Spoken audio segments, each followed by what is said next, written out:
मंगलमय मंगलकरण वीतराग विज्ञान नमो ताहि जाते भई अरहंताति महान। जो विद्यादि सागर सुधी जो विद्यादि सागर सुधी गुरु हैं हितैषी शुद्धात्म में निरत नित्य हितोपदेशी वे पाप ग्रीष्म ऋतु में जल हैं सयाने पूजून हैं सतत केवल ज्ञान पाने पूजून हैं सतत केवल ज्ञान पाने। बोले भगवान महावीर स्वामी के, आचार्य कुंद कुंद स्वामी के, आचार्य गुरुवर विद्यासागर मुनि महाराज के।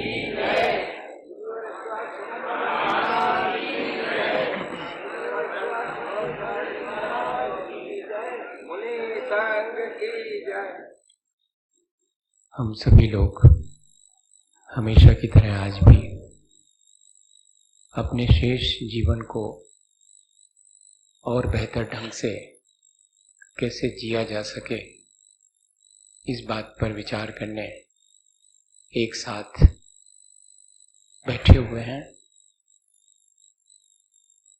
हम सभी के मन में ये विचार कई बार आता है कि हम अपने जीवन को जिस तरह जी रहे हैं क्या उससे भी बेहतर ढंग से जी सकते हैं। और जब जब भी ऐसा विचार आता है तो अंतरात्मा यही कहती है कि हाँ जी सकते हैं, लेकिन फिर बुद्धि बीच में आकर हमें ढेर सारी बातों से अवगत कराती है, समझाती है कि बेहतर ढंग से जीवन अब नहीं जिया जा सकता क्योंकि परिस्थितियां प्रतिकूल हैं। हमारे चारों तरफ वातावरण ही ऐसा है कि हम कितने भी सीधा सच्चा और अच्छा जीवन जीना चाहें हमें मुश्किलों का सामना करना पड़ेगा। इसलिए जैसा चल रहा है वैसे ही चलने दो। संसार में सफल होने के लिए जरूरी है कि जरा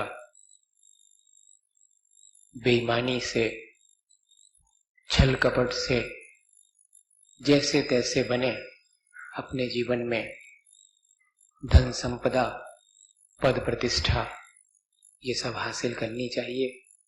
क्या रखा है इन बातों में कि कोई सरल और सहज होकर के अच्छा जीवन जिए, ऐसा बुद्धि हमें समझा लेती है और हम भी अपनी बुद्धि के समझाए समझ भी जाते हैं।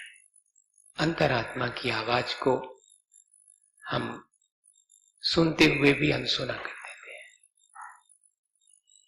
और एक यही सबसे बड़ा हमारे जीवन में कारण बनता है जिससे कि हम चाहते हुए भी अपने जीवन को अच्छा नहीं बना पाते हैं। हम इसलिए यहां बैठे हैं कि अपने अंतरात्मा की आवाज को ठीक ठीक सुन सकें और पहचान सकें अपने जीवन की वास्तविकता को और उसको हासिल करने के लिए कुछ बातों पर विचार कर सकें और उनमें से जितना बन सके अपने आचरण में उन्हें लाने के लिए संकल्पित हो सके। हम विचार कर लें कि हमारे अपने जीवन को हम बेहतर बनाने के लिए आज वर्तमान में क्या पुरुषार्थ कर रहे हैं। हम जीवन को बेहतर कब समझते हैं, जबकि हमारे पास सुख सुविधा के भौतिक साधन बहुत अधिक मात्रा में होते हैं, तो हम सोचते हैं कि हमारा जीवन अब बेहतर हो गया है। जिसके पास जितने ज्यादा सुख सुविधा के साधन हैं, उसका जीवन उतना बढ़िया है, और जिसके पास इन सब का अभाव है, उसका जीवन तो अभावग्रस्त है और वो अच्छा नहीं है। और इस सोच के कारण, इस भोगवादी दृष्टिकोण के कारण फिर हमारे जीवन में कितनी सारी चीजें एक के बाद एक आना शुरू होती हैं, और वे चीजें फिर हमें हमारे जीवन को दुखदाई भी क्यों ना हो, हम उन्हें ही अपनाते चले जाते हैं। बचपन से हम इस एक दौड़ में शामिल हो जाते हैं। बच्चों को भी यही सिखाते हैं कि संसार में बेहतर जीवन वही है जिसमें सुख सुविधा के बहुत साधन हो। इसलिए सुख सुविधा के साधन पाने के लिए तुम दौड़ो। वो दौड़ अंधी है या अंतहीन है, इससे परिचय नहीं कराते हैं। बस एक दौड़ है और उसमें तुम शामिल हो जाओ, और धीरे धीरे करके बच्चों के भीतर इस दौड़ में शामिल होने पर महत्वाकांक्षाएं बढ़ने लगती हैं। महत्वाकांक्षी होना बुरा नहीं है, लेकिन अति महत्वाकांक्षी होना, अपनी योग्यता से अधिक आकांक्षाएं करना, वो अपने लिए ही घातक है।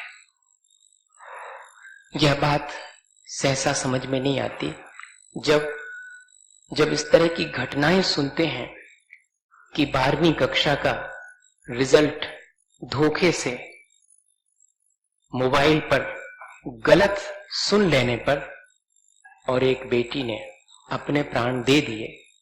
एक नहीं, ऐसी 5 एक साथ खबरें सुनने में आई। तब यही मालूम पड़ता है कि उसकी गलती नहीं है, गलती उसके परिवारजनों की है।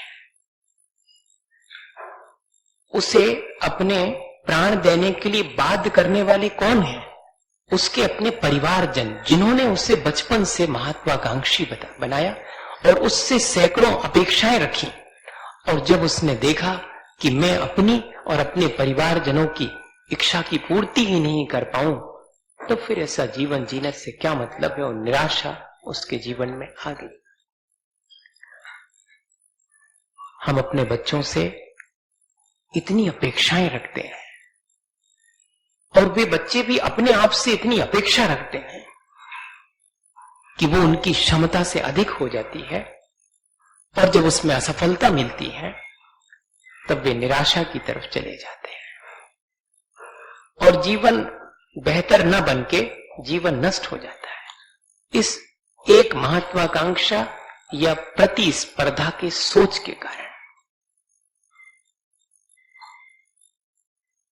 हमें इसके दबाव को कम करना चाहिए, अपने और दूसरे के जीवन में भी। यह जो भोगवादी दृष्टिकोण हमें प्रतिस्पर्धा में डालता है और बहुत अधिक एम्बिशियस बनाता है, बहुत अधिक महत्वाकांक्षी बनाता है, वह हमारे जीवन को बेहतर बनाने का उपाय नहीं है, वो तो हमारे जीवन को नष्ट करने का उपाय है।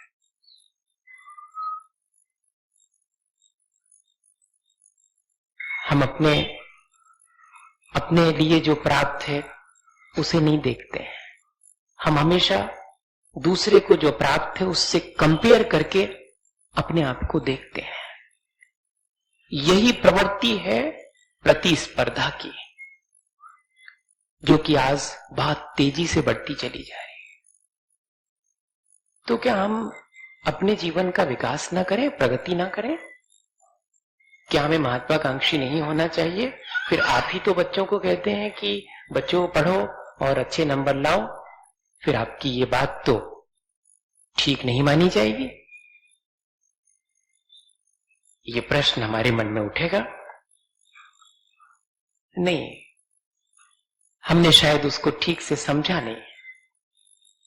हमें अपनी प्रगति करने के लिए दूसरे को डिफीट करना पड़े, क्या हमारे प्रगति का यही उद्देश्य है? मुझे दूसरे से अधिक आगे बढ़ना है, यह क्यों सोचें हम? मुझे आगे बढ़ना है, क्या यह विचार पर्याप्त नहीं है? मेरे ख्याल से तो यह विचार पर्याप्त है। मेरी लाइन बड़ी हो जाए, यह प्रयत्न मैं करूं, या कि दूसरे की लाइन को छोटी करके मैं अपनी बड़ी करूं, यह प्रयत्न मैं करूं। दो में से कौन सा प्रयत्न ठीक है? आज वर्तमान में तो हम अपनी लाइन बड़ी करने का प्रयत्न नहीं करते, बल्कि दूसरे की छोटी करके अपनी बड़ी हो जावे, इसकी जुगत में रहते हैं। ये कहलाती प्रतिस्पर्धा। उनके बेटे के 90% आए हैं और तुम देखो तुम्हारे 75 आए हैं। यह कंपेयर जो हम करते हैं वह जागृत करती है प्रतिस्पर्धा की भावना। और अगर हम अपने बच्चों को सिर्फ ये कहें कि पिछले बार तुम्हारे 75 आए थे, अब तो तुम थोड़ी मेहनत और करोगे तो तुम्हारे 80 और 90 भी आएंगे, किसी और के आए हैं इसलिए तुम्हारे आना चाहिए, ये नहीं, तुम्हें चूंकि एक कदम और आगे बढ़ना चाहिए, तुम्हें अपनी क्षमताओं, अपनी योग्यताओं का और अधिक इजाफा करना चाहिए। इस दृष्टि से अगर हम उन्हें प्रेरित करते हैं तो वह प्रतिस्पर्धा, to compete yourself not to others. अगर हमें प्रतिस्पर्धा करनी है तो अपने आप से करें, किसी और से क्यों करें? मुझे अपने जीवन में जो मैंने जिया था कल, उससे भी बेहतर जीवन जीना है। यह भी तो प्रतिस्पर्धा ही है अपने आप से, यह भी तो अपने आप से अपेक्षा है। लेकिन अपेक्षा के साथ ध्यान रखें कि मैं अपनी योग्यता बढ़ाकर ही अपनी अपेक्षाओं को पूरा कर पाऊंगा। अयोग्य व्यक्ति अपनी अपेक्षाओं को तो कर सकता है पर उनकी पूर्ति नहीं कर सकता। इसलिए जरूरी है कि मैं अपनी योग्यता बढ़ाऊं। यह बात तो बिल्कुल समझ में आने वाली है, लेकिन आज हम लोग जिस तरह प्रतिस्पर्धा में, कंपटीशन में अपना जीवन जी रहे हैं, उससे हमने क्या पाया है? न जीवन को बेहतर बना पाए हैं, न कोई सुख शांति पाई है, उल्टे हमने दुख ही पाया है। हमारे घर में हमें जितनी चीजों की आवश्यकता है वे पर्याप्त हैं, लेकिन हमें संतोष नहीं है। हम तो दूसरे के घर में जब से और चीजें देख करके आए हैं भौतिक सुख सुविधा की, हमारा मन कहता है कि हम भी उनको प्राप्त कर लें, जबकि हमारा काम जितनी हमारे पास है उतने में बहुत अच्छे से चल रहा है, बहुत अच्छे से चल रहा है। लेकिन अब चूंकि दूसरे के पास हमसे भी ज्यादा भौतिक सुख सुविधा के साधन है, तो अब प्रतिस्पर्धा की भावना मन में आती है कि मेरे पास भी वे सब होना चाहिए, और वे सब तब होंगे जबकि मैं भी अपनी योग्यता बढ़ाऊंगा तब होंगे। ऐसा नहीं, मैं अयोग्य रहकर भी उन्हें प्राप्त कर सकता हूं, इसके लिए प्रयत्न करूं मैं। और वो प्रयत्न यही है कि मैं बेईमानी करूं, छल कपट करूं और 4 पैसे किसी तरह से भी ला करके और उन सब चीजों को अपने घर में रख लूं। बच्चों को भी हम यही सिखाते हैं, ये ध्यान रखना। हम शिकायत जरूर करते हैं बच्चों की, पर बचपन से हम स्वयं प्रतिस्पर्धा सिखाते हैं बच्चों को, और फिर बाद में उन्हें भौतिक सुख सुविधा में इतना मशगूल कर देते हैं कि उन्हें एक भी चीज का अभाव बहुत तकलीफ देता है। और वे अपने माता पिता से भी अपेक्षा करते हैं कि वे उनकी परवरिश बहुत बहुत अधिक लग्जूरियस होकर के करें। अपने माता पिता से वे सुख सुविधा के बहुत सारे साधनों की अपेक्षा रखते हैं, क्योंकि आपने स्वयं अपनी लाइफ को लग्जूरियस जिया है, तो उन्हें भी वो सब चाहिए। हम अपने बच्चों को बहुत महंगे स्कूल में पढ़ाना पसंद करते हैं क्योंकि हम पैसे वाले हैं। महंगे स्कूल में पढ़ाने से विद्या आती है, ऐसा नहीं है। महंगे स्कूल में पढ़ाने से और उनके भीतर फिर हमेशा अपने आप को बहुत सुपीरियर मान लेने की एक व्यर्थ धारणा उनके भीतर हम बना देते हैं, इतना बड़ा अपराध हम करते हैं। अपराध शब्द कह रहा हूं, बुरा नहीं मानना। लग सकता है आपको बुरा कि हमने तो म्यू में भेजा, अजमेर में, जिसमें कि यकी एक और पाथ वे दिल्ली में छोटे बच्चों का स्कूल, जिसमें चौथी क्लास के बच्चे की 1,25,000 6 मंथ की फीस लगती है, 6 मंथ की। उस स्कूल में मैंने पढ़ने भेजा अपने बेटे को, मैं पैसे वाला हूं। अब वहां भेजने के बाद वो पढ़ेगा तो उतना ही जितना उसका क्षयोपशम होगा उतना ही पढ़ेगा ना, या कि गुरुजी उसके लिए अपना ज्ञान उठा करके डाल देंगे अंदर, क्योंकि आपने 1,25,000 रुपए दिया है 6 महीने में। नहीं, लेकिन वो सिर्फ क्या सीखेगा? कंपटीशन सीखेगा। अब वो छोटे स्कूलों में पढ़ने वाले बच्चों को हिराकत की नजर से देखेगा और अपने को बहुत सुपीरियर मान लेगा। और जब कोई व्यक्ति अपने को बहुत सुपीरियर मान लेता है, तब फिर वो उन सब चीजों की अपेक्षा रखता है जो एक सुपीरियर व्यक्ति के पास होनी चाहिए। यहां से हम उसके भीतर एक भ्रम उत्पन्न करते हैं और उसे अनावश्यक रूप से महत्वाकांक्षी बनाते हैं। छोटी मोटी जॉब में फिर उसको संतोष नहीं है, उसे झाड़ू लगाने का काम बहुत छोटा मालूम पड़ेगा, ऑफिस में बैठने का काम उसे बहुत अच्छा मालूम पड़ेगा। जबकि उसे ध्यान रखना चाहिए कि ऑफिस में बाबूजी तभी बैठ पाएंगे जब झाड़ू निकालने वाला झाड़ू निकाल लेगा, वरना बैठ भी नहीं पाएंगे उस ऑफिस में। काम करना तो बहुत दूर, इतनी गंध आएगी, लेकिन वो उस काम को हमेशा छोटा मानेगा। ये जरा विचार करना चाहिए कि हम क्या कर रहे हैं। हम अपने और दूसरे के साथ में इस तरह उनके भीतर, मैं ये नहीं कह रहा हूं कि वो झाड़ू लगाने का काम करें, वरना आप ये समझें कि आप क्या कहना चाह रहे हैं। वो ऑफिसर बने लेकिन झाड़ू लगाने वाले को अपने से कम ना समझे, मैं ये कह रहा हूं। वह भी महत्वपूर्ण है, जैसे कि मैं अपनी जगह महत्वपूर्ण हूं, वैसे ही हर व्यक्ति अपनी अपनी जगह महत्वपूर्ण है। मशीन का बहुत बड़ा पुर्जा ही मशीन को संभालता हो, ये धोखे में न रहे मशीन, उसका एक छोटा सा पुर्जा भी उसके स्थान से अगर अलग कर दिया जाए तो पूरी मशीन ठप हो जाती है। ऐसे ये पूरा विश्व है जिसमें कि एक एक यूनिट अपने आप में यूनिक है और उसका अपना इंपॉर्टेंस है।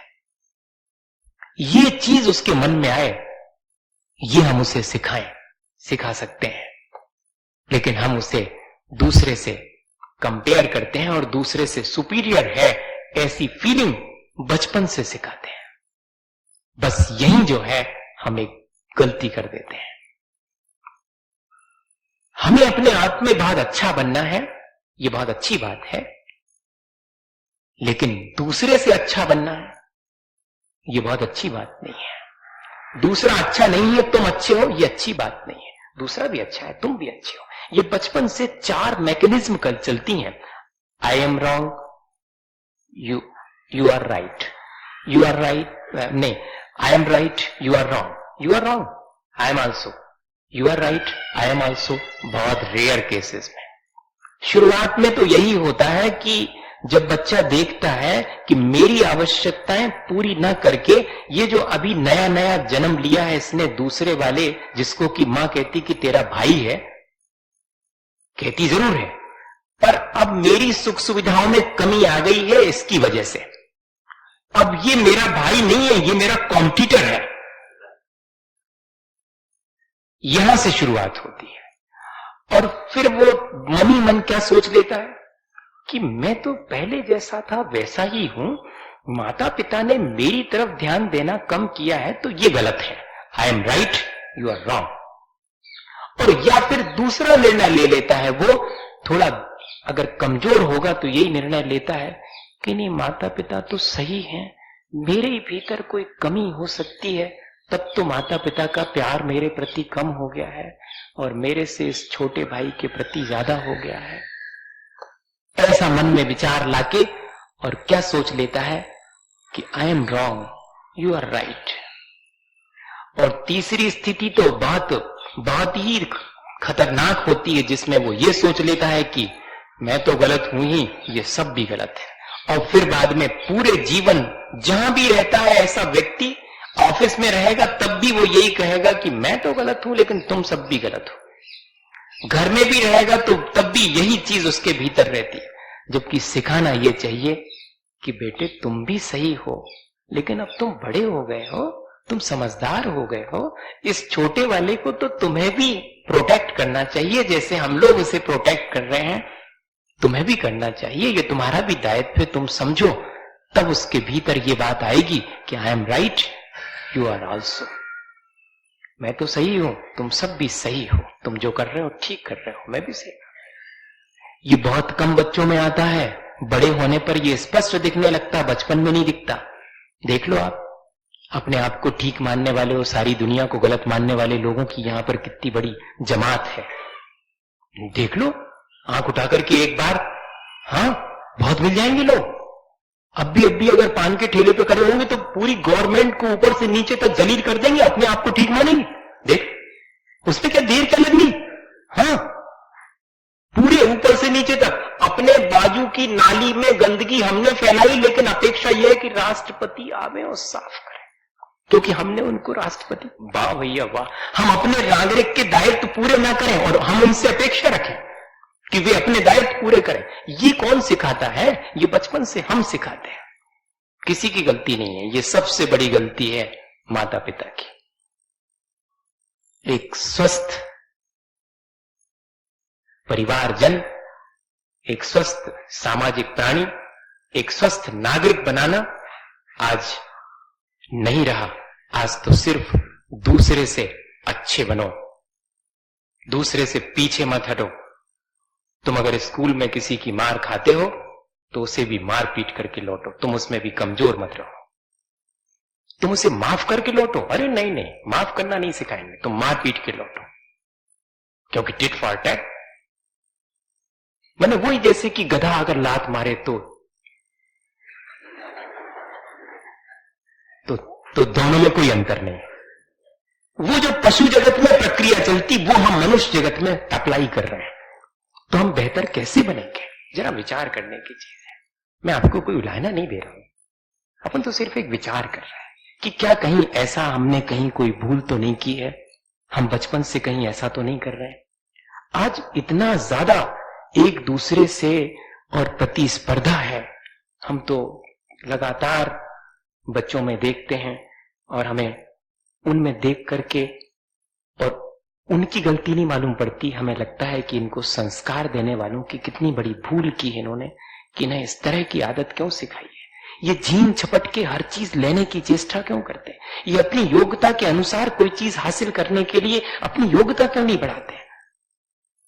ये जब अयोग्य साबित हो जाते हैं तब ये पूरे के पूरे सिस्टम को दोषी क्यों ठहराते हैं? क्यों नहीं अपने आप को दोषी मान करके और अपने उन दोषों को दूर करने के लिए प्रयत्न करते हैं? क्यों नहीं करते हैं? क्योंकि इन्हें संस्कार ही नहीं डाले गए। इन्हें तो ये कहा गया है कि अगर कम नंबर आए हैं तो तुम ये मान के चलो कि कापियां ठीक से नहीं जांची गई थी, तुम ये मान के चलो कि पूरा सिस्टम ही बिल्कुल करप्ट है।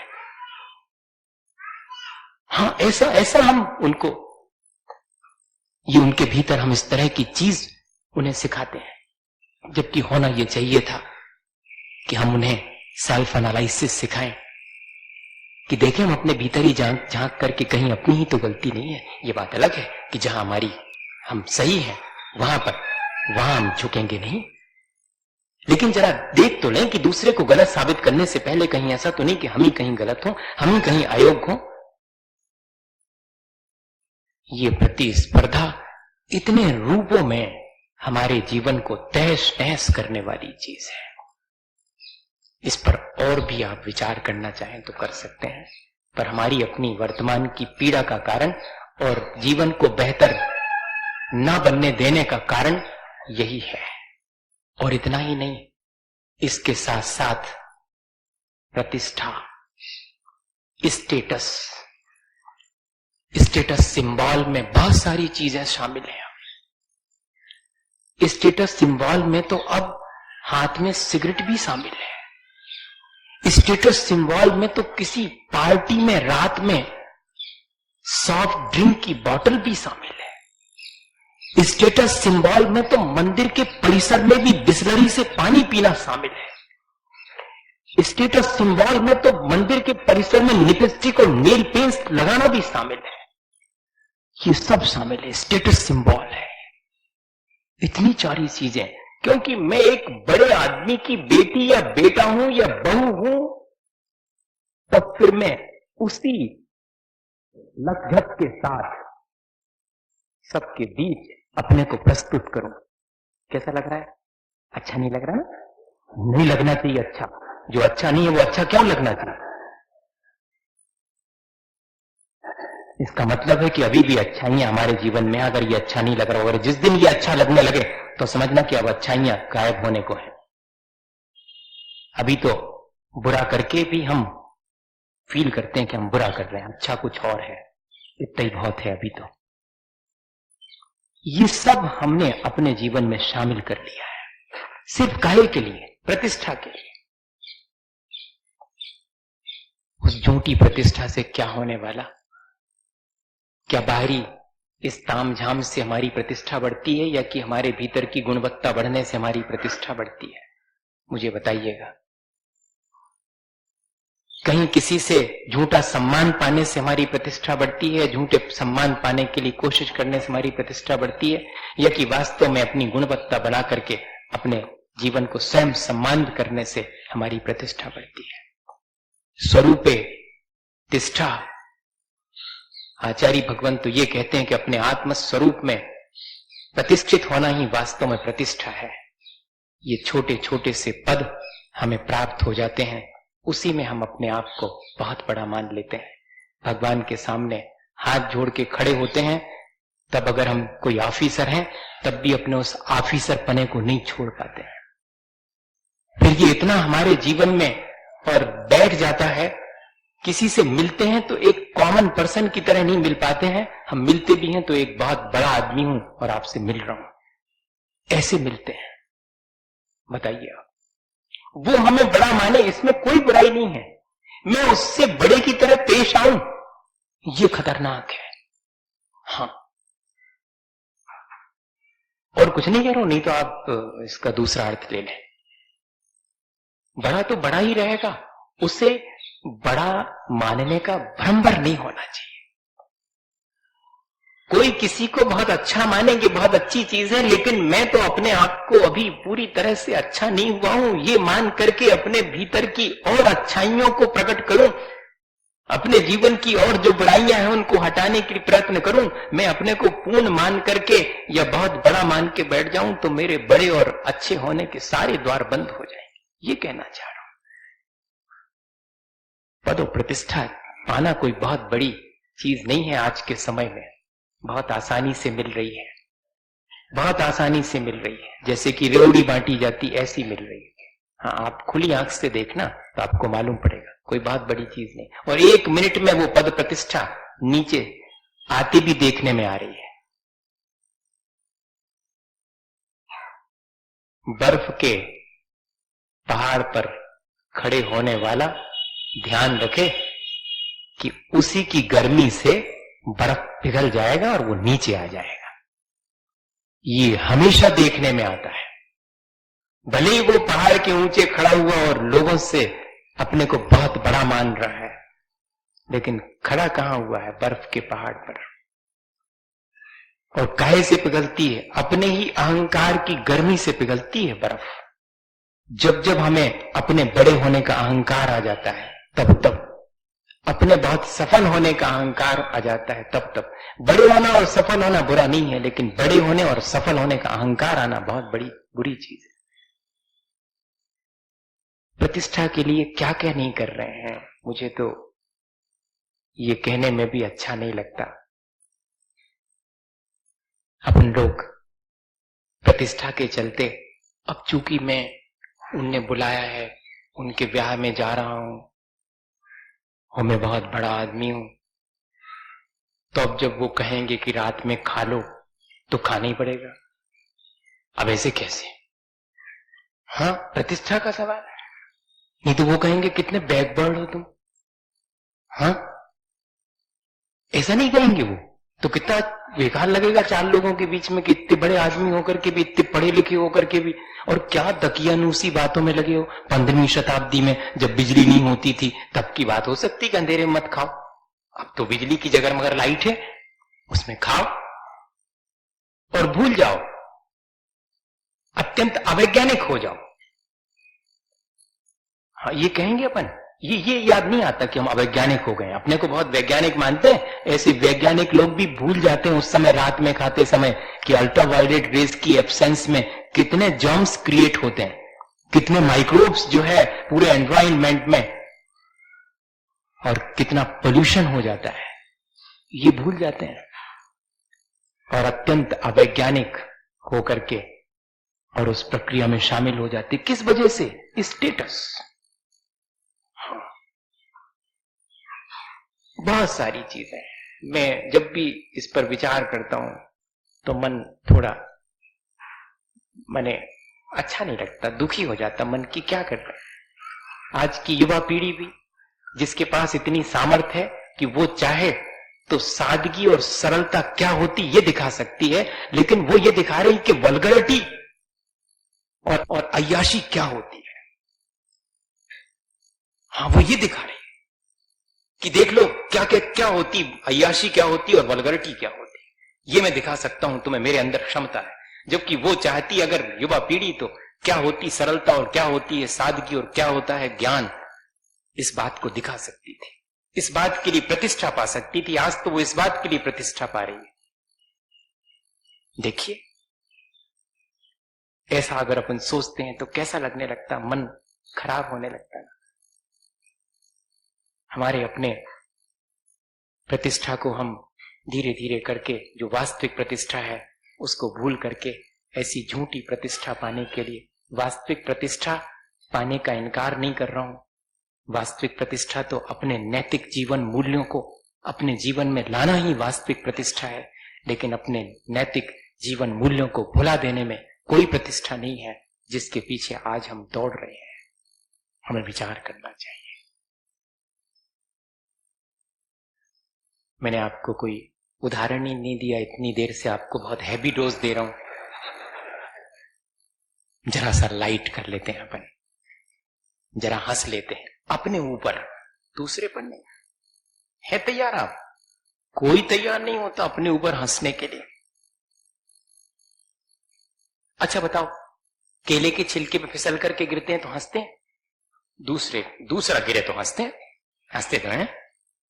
अपन खुद गिरे तो तब कहां हंसते हैं कि देखा मैं इतना होशियार, इतना पढ़ा लिखा और ये भी नहीं दिखा और मैं फिसल गया, अब हंसूं अपने आप पर?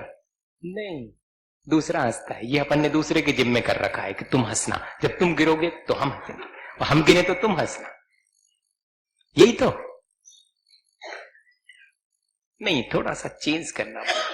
क्या हुआ, एक अम्मा जी का उदाहरण देता हूं मैं हमेशा, वही आपको दे रहा हूं। कोई अम्मा जी होंगी तो बुरा तो नहीं मानेंगी, वैसी वाली अम्मा जी यहां थोड़ी हैं, वो तो कहानी वाली अम्मा जी है। क्या हुआ कि अम्मा जी को ने एक बार वो पान रखने का जो लखनवी स्टाइल का, और वो मचला होता है ना पान रखने का, मचला कहते उसको, जो भी अच्छी बढ़िया बनती है वो, हाँ कैसे कैसे उसको बनाते हैं, बहुत सुंदर सी उस पे कारीगरी होती है। तो वो उनने खरीदा पानदान कह लो अब, लेकिन पानदान कहने से वो स्टील वाला ध्यान में आ जाता पानदान, इसलिए नहीं कहा हमने पानदान। वो मचला जो है वो बड़ा अलग ही चीज है, वो उसमें तो बहुत कारीगरी रहती और बिल्कुल वो जो बगल बंडी होती उसके अंदर रखा जाता। वो अब नहीं रख सकते, वैसा होता है। लखनवी नवाब जो होते हैं वो उनकी स्टाइल यही होती है। उनने वो खरीदा, अब लेकिन खरीद तो लिया, लेकिन अब कोई देखने वाला नहीं तो खरीदना बहुत कठिन है। अपने पास में जितनी चीजें हैं उन सब से अपन अपने को बहुत प्रतिष्ठित मानते हैं। इसके पीछे एक जुड़ी हुई क्या चीज है, उनके प्रदर्शन करके हम अपने को प्रतिष्ठित मानते हैं और कुछ नहीं। अगर कोई उनके प्रदर्शन से और खुश ना हो तो वे चीजें हमारी प्रतिष्ठा का कारण नहीं बनेगी, वो हमारा स्टेटस सिंबल नहीं बन पाएंगी। अगर कोई उन सबको महत्व देना बंद कर देवे, देख लो आप। लेकिन दूसरे व्यक्ति को जैसे ही हम वे चीजें दिखाते हैं और वो बहुत खुश होता है तो हमारा कद बढ़ जाता है, हम अपने को थोड़ा बड़ा महसूस करने लगते हैं कि देखा, अब आएगा मजा, ये मेरे पास है और इसके पास नहीं है। मजा तभी तक आता है चीजों का, हाँ, जब तक कि मेरे पास है और दूसरे के पास नहीं है। प्रदर्शन के मायने ही ये है कि आओ देखो, ये चीज मेरे काम में आती है, नहीं, मेरे पास है और तुम्हारे पास नहीं है। मेरे काम में आती हैं चीजें, उनको मुझे प्रदर्शित करने की जरूरत ही नहीं पड़ती। मेरे प्रदर्शन करने वाली चीजों का तो मैं उपयोग ही नहीं करता। अगर वास्तव में देखा जाए तो ठीक से उपयोग ही नहीं कर पाता जिन चीजों को मुझे दूसरे को दिखाने की प्रवृत्ति होती। अब वो अम्मा जी बड़े मुश्किल में, कई बार वो लोगों के यहां बिना बुलाए गईं और उनके सामने ही वो मसला निकाल के उसमें से कई बार पान खाया। ऐसी कोशिश में कई बार व्यर्थ ही पान खाना पड़ा। करना पड़ता है ऐसा, बहुत बार करना पड़ता, नहीं जरूरत है तब भी करना पड़ता अपने को। अब कोई अपनी गाड़ी नहीं देखे तो 2-4 चक्कर लगाना पड़ते। हम तो अभी वहां लक्ष्मी नगर गए तो वहां हमने देखा, अब तो हमने बाद में कहा कि नहीं खरीदी होगी, अब आहार के लिए जा रहे हैं, लेकिन फिर उसी के बीच में से 4 दफे उसको ऐसे चक्कर ऐसे कट करके, ताकि ध्यान चला जाए कि हमने नई खरीदी और हम 3 लोग बैठे। ये प्रवृत्ति कहां से आई? मैं तो ये सोचता हूं, उनकी गलती नहीं मानता हूं, इस प्रवृत्ति को हमने और आपने उनके भीतर डाला है। वे उसी में अपना सम्मान, अपनी प्रतिष्ठा महसूस कर रहे हैं, वरना कोई क्यों करता है इस चीज को? जब कोई किसी तरह से प्रसिद्ध नहीं हो पाता तो वो प्रसिद्धि के लिए कोई ना कोई उपाय ढूंढता है। अयोग्यता भी प्रसिद्धि का कारण बन जाती है। योग्यता तो प्रसिद्धि का कारण बनती है, अयोग्यता भी प्रसिद्धि का कारण बनने लगती ऐसी स्थिति में। और आज यही हुआ है, अयोग्य से अयोग्य व्यक्ति भी अपनी चालबाजियों से प्रसिद्धि हासिल करता है।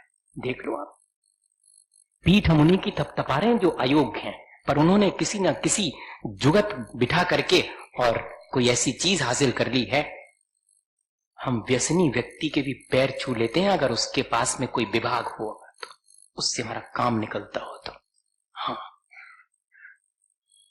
तब फिर वो व्यक्ति क्या सोचता है कि बढ़िया है, चाहे जैसे रहो इस जगह पहुंच जाओ, बस तो अपनी खूब जय जयकार होगी। हमने उसको वहां पहुंचा करके अपराध किया है, वो हमें खुद नहीं दिखता। ये कह रहा हूं आपसे,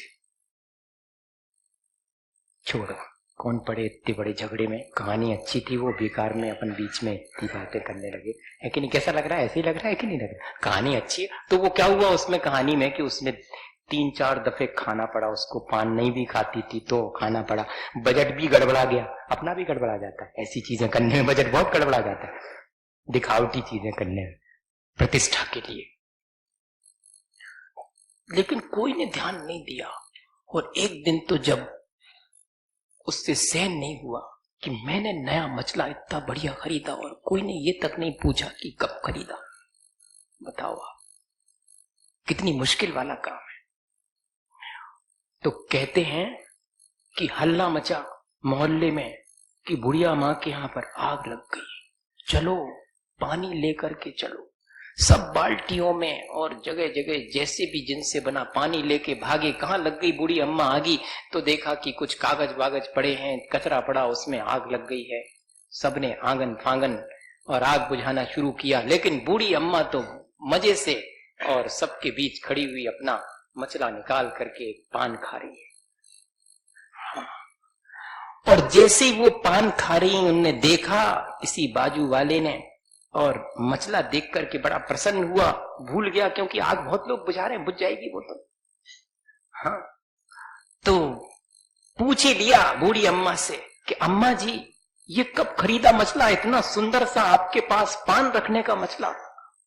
तो बूढ़ी अम्मा बोली कि पहले कह दी होती तो जो आगी काहे को लगती।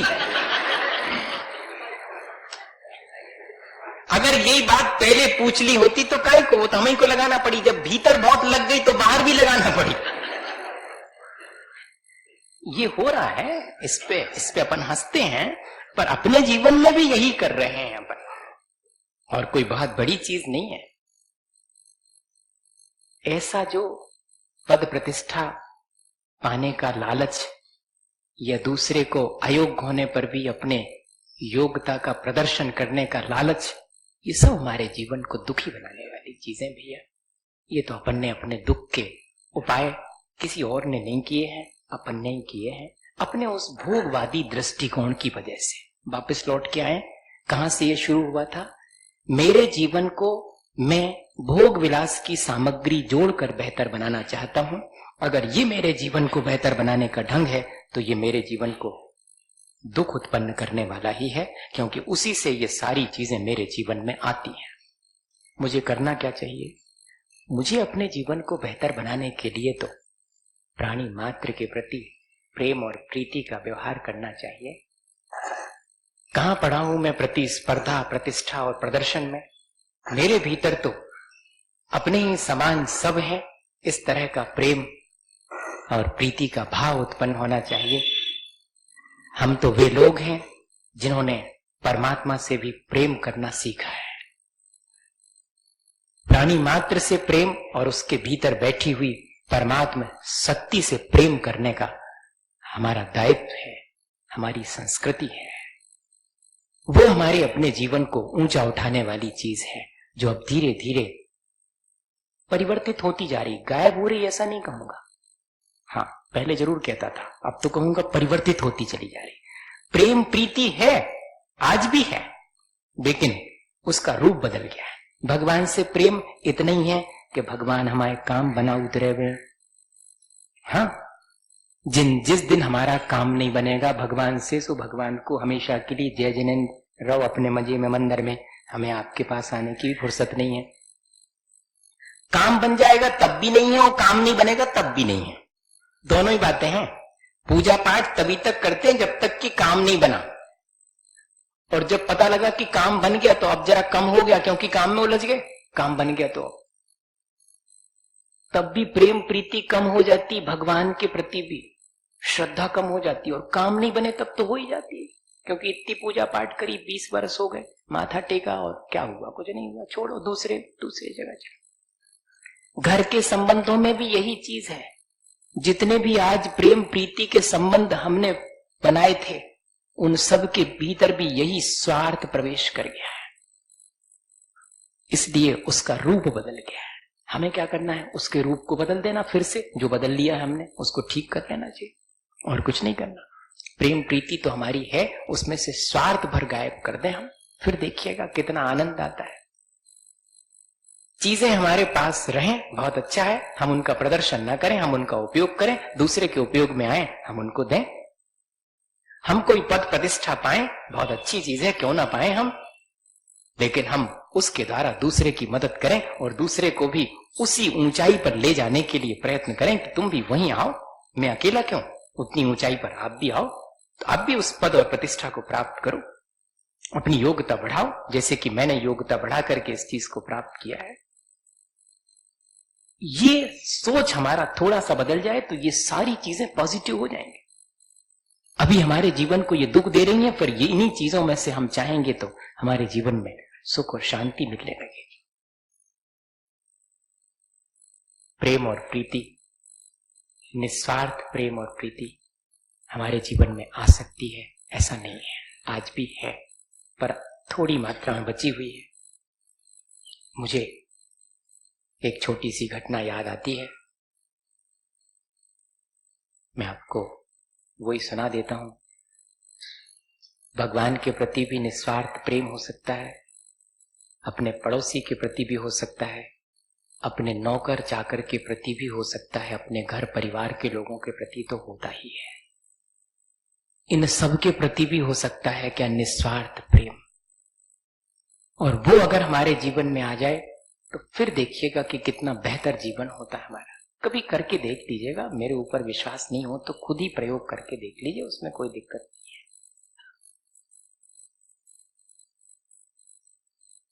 पहले एक छोटी सी घटना यशपाल जी के जीवन की सुनाऊं, फिर बाद में ओ हेनरी ने जो लास्ट लीफ, शायद मैं सुना चुका हूं क्या, ओ हेनरी नहीं सुना है।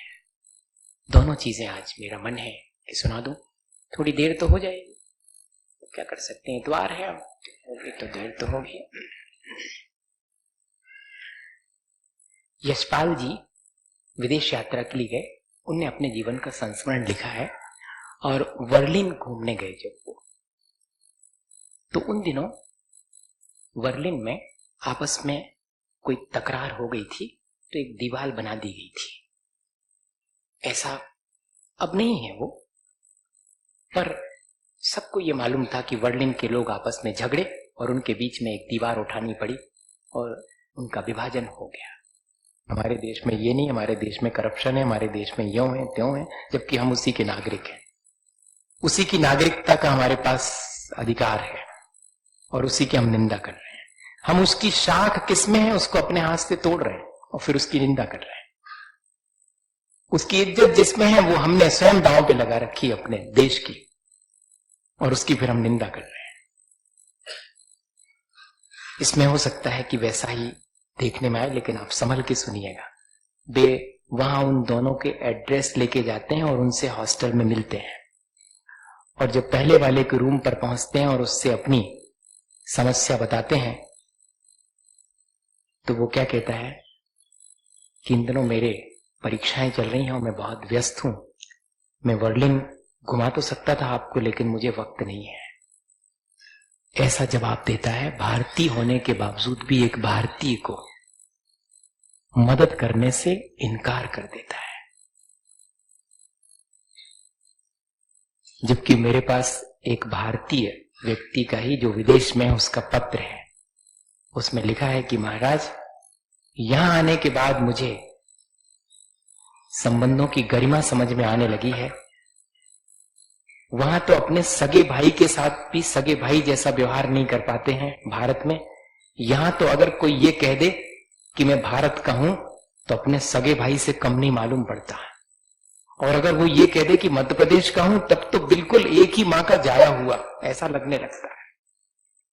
और भारत में तो एक ही मां के जाए हुए दो संतानें भी एक दूसरे के साथ उतना प्रेम नहीं रख पाते जितना यहां उमड़ता है, उसको देख करके कि चलो कोई तो है हमारा अपना, हमारे देश का।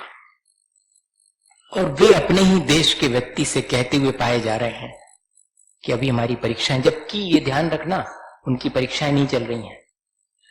ये सबसे बड़ी चीज जो यशपाल जी ने लिखी कि मुझे मालूम पड़ा कि उनकी परीक्षाएं नहीं चल रही, उन्होंने सिर्फ बहाना बनाया है मेरे से, ये सोच करके कि दूसरा मदद करेगा। दूसरे ने मालूम क्या जवाब दिया, इन दिनों मैं बहुत अस्वस्थ हूं, मेरे सिर में और पेट में बहुत तकलीफ रहती है, मैं आपके साथ नहीं जा पाऊंगा। जबकि वो स्वस्थ था, उसने ये बहाना बनाया। और दोनों से निराश होकर के बहुत बोझिल कदमों से वे नीचे उतरते हैं, और उस कैंपस का दरवाजा पार करते समय उनके चेहरे पर बहुत उदासी देख करके वहीं बर्लिन का एक नवयुवक उनसे पूछता है कि लगता है आप हमारे देश में अतिथि हैं और आप किसी निराशा में हैं, क्या मैं आपकी कोई मदद कर सकता हूं? सोचिएगा, वही प्रवृत्ति हमारी भी होनी चाहिए थी। हम अपने देश से, अपने समाज से, अपने परिवार से, अपने परिवारजनों से, यहां तक कि प्राणी मात्र से प्रेम रखने वाली संस्कृति वाले लोग हैं। और क्या हुआ, ये उदाहरण दूसरे के पास चला गया है। हमारा तो स्वाभिमान बहुत जल्दी गड़बड़ाने लगता है। अभी जैसे गड़बड़ा गया था, जरा में गड़बड़ा गया था हमारा स्वाभिमान। हमने अपने स्वाभिमान को कई बार दांव पे लगाया, लेकिन जरा सी चीज में हमारा स्वाभिमान टकराने लगा। और ये हमारे स्वाभिमान की बात है, अभी अभी सबको मालूम है, मेरे मुंह से काय को कहलवा रहे हैं। हाँ, सबको मालूम है, बड़े जल्दी। और क्या क्या नहीं किया है, अपने स्वाभिमान को कैसे कैसे दांव पे नहीं लगाया है, वो भूल गए। ये है हमारी अपने देश के प्रति स्वाभिमान, देश से प्रेम। और दूसरा आकर के और भारतीय संस्कृति का उदाहरण प्रस्तुत करता है। सोचो आप, और हम अपनी भारतीय संस्कृति को विदेश में रह करके भी कायम नहीं रख पाते हैं। इस पर हमें विचार करना चाहिए। और वो बर्लिन का नवयुवक कह रहा है कि आप निराश क्यों हैं मेरे इस देश में आकर, आप हमारे अतिथि हैं, बताइए हम आपकी क्या मदद कर सकते हैं। तो वो जब उन्हें अपनी समस्या बताते हैं तो अत्यंत व्यस्त होने के बाद भी वो नवयुवक कहता है कि 3 दिन लगेंगे मेरा प्यारा वर्लिन घूमने के लिए, मैं आपके साथ, आप बता दीजिएगा कि किस किस समय आप जानना चाहेंगे, मैं उस समय उपस्थित हो जाऊंगा। और यशपाल जी ने लिखा कि मैंने जो टाइमिंग्स बताई थी कि मैं इतने इतने समय पर फ्री हूं और इतने समय तुम्हारे साथ मैं वर्लिन घूमने जा सकता हूं, वो ठीक उस टाइमिंग पर और उनके पास उपस्थित होता था। और 3 दिन तक उसने अपना पूरा देश घुमाया। और जब वो दीवाल के पास पहुंचा तब उसने मालूम क्या कहा कि अपने भारत जाकर के आप ये मत कहिए क्या कि वहां के लोग ने झगड़ करके दीवाल बना ली है, अब हम लोगों का प्रेम फिर से कायम हो गया है, ये दीवाल जल्दी ही हट जाएगी, आप अपने भारत जाकर के हमारे देश के बारे में ये मत कहिए, हम उसे ठीक कर लेंगे जल्दी। और इतना ही नहीं, वे लिखते हैं कि जब विदा देने लगे हम उसे या उससे विदा लेने लगे, तब यशपाल ने हाथ जोड़ करके जब उसे धन्यवाद देना चाहा कि तुमने अपना कीमती समय मुझे अपना प्यारा देश दिखाने के लिए दिया, तो मालूम उसने पैर छू करके ये कहा कि आपने मुझे इस योग्य समझा, आपने मुझे 3 दिन तक इतना प्यार दिया, इसके लिए मैं आपका धन्यवाद आपको देता हूं, आपका हमेशा ऋणी रहूंगा। ये है हमारी अपनी संस्कृति, जहां की हम निस्वार्थ दूसरे की मदद करते हैं प्रेमवश। और वो जो उदाहरण मैंने आपसे कहा था ओ हेनरी का, वो भी आज मेरा सुनाने का मन है। ये तो बीच में याद आ गया मुझे, इसलिए रहा नहीं गया। अच्छी बातें मुझे तो अच्छी लगती हैं, मैं इसी तरह की बातें पसंद करता हूं और ऐसी बातें ढूंढता रहता हूं, पढ़ता रहता हूं। बाकी दुनिया में क्या हो रहा है वो भी जानता हूं, पर उससे सिर्फ दुखी हो लेता हूं। सुधार तो सकते नहीं, अपन अपने को ही नहीं सुधार सकते तो दूसरे को क्या सुधारिएगा। अपने को ही जितना सुधार सके उतनी ही सुधार सकते हैं। हर व्यक्ति अपने लिए सुधार सकता है, दूसरा उससे सिर्फ दिशा दे सकता है। सुधारना नहीं सुधारना तो उसके अपने हाथ में है। ऐसी ऐसी चीजें आज के समय में सुनने में आती हैं जिनको सुन करके मन बहुत कैसा लगने लगता है, कुछ कहा नहीं जाता, बस लगता है कि ये सब भी देखने के लिए हमें जीवित रहना था शायद। यहाँ इस देश में अपनी आंख के नीचे ही क्या क्या चीजें घटित होती चली जाती हैं हमारे अपने समाज के बीच में, और कितनी विकृतियां प्रवेश ले चुकी हैं, ये देख करके कैसा दिल करता है कहाँ चला गया वो सब हमारा अपना नैतिक जीवन, मूल्य के प्रति सम्मान, कहाँ चला गया हमारा वो प्राणी मात्र के प्रति प्यार, कहाँ चली गई हमारी वो आस्था और श्रद्धा पूज्य पुरुषों के प्रति। वो सब धीरे धीरे करके कैसा रूप लेती चली जा रही है, कैसे परिवर्तित होती चली जा रही है। पर ठीक है, अपन तो अच्छी बातों को फिर भी बनाए रखेंगे जितना अपने जीवन में हो सकेगा। ओ हेनरी फॉरेन राइटर है, उन्होंने एक कहानी लिखी है the last leaf the masterpiece, दोनों तरह से छपी है वो, उसमें ज्यादा कुछ नहीं है। एक बहुत बड़ा आर्टिस्ट रहता है, बहुत बड़ा पेंटर है वो, बहुत बड़े बढ़िया बढ़िया उसने आर्ट बनाए हैं। उससे जब लोग पूछा करते हैं कि अब आप इतने बुजुर्ग हो गए हैं, अपना ये आर्ट, ये अपना जो आपने कला सीखी है उसको किसी को दे के जाइएगा और अपने जीवन में कोई ऐसी कृति बनाई के जाइएगा जिससे कि अमर हो जाए। वो कहता है कि बनाऊंगा बनाऊंगा, मैं एक मास्टरपीस बनाऊंगा और किसी ना किसी को अपनी ये कला दे करके जाऊंगा। और उसने फिर अपनी कला सिखाने के लिए एक पूरा अपने घर में इंस्टीट्यूट खोल लिया। बहुत सारे लोग उसके यहाँ पर उसकी कला सीखने वहीं रहने लगे हैं। उसमें से एक बेटी भी है, 20-22 वर्ष की है, बहुत अच्छा उसका हैंड है, वो बहुत प्रिय शिष्य है उस कलाकार की, उस 82 साल के कलाकार की। वो उसे बेटी की तरह अपनी सारी कला सिखाता है। लेकिन क्या करें, कलाकार का दुर्भाग्य कह लें कि अचानक ही एक दिन वो इतनी संवेदनशील है, वो कलाकार, जो कि अपने खिड़की में खड़े हुए एक दिन सामने वृक्ष को देखती है और उसके भीतर एक विचार आता है कि इस वृक्ष में से जितनी पत्तियां गिरती हैं मेरा जीवन उतना ही कम होता चला जाता है। एक निराशाजनक विचार उसके भीतर पता नहीं कैसे बैठ जाता है और वो रोज रोज खिड़की पे खड़ी होकर के देखती है, आज इतनी पत्तियां गिर गईं, मेरा जीवन भी इतना ही नष्ट हो गया। यह चीज कई लोग उसे समझाते हैं। वो बूढ़ा कलाकार भी मनी मन रोता है कि एक को तो मैंने सोचा था कि मेरे बाद मेरी कला संभालेगा, लेकिन ये भी जीवन से निराश हो गया। रोज पत्तियां तो गिरती हैं, हवा चलती है, नई उगती पत्तियां उसे दिखाई नहीं पड़ती, वो जो गिरती पत्तियां हैं वो दिखाई पड़ती हैं।